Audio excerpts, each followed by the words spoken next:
وقال فرعون ذروني أقتل موسى وليدع ربه إني أخاف أن يبدل دينكم أو أن يظهر في الأرض الفساد.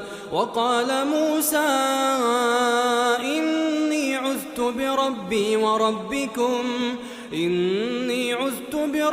وربكم من كل متكبر لا يؤمن بيوم الحساب.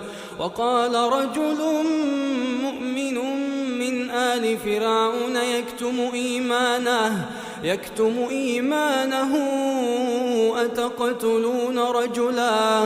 أتقتلون رجلا أن يقول ربي الله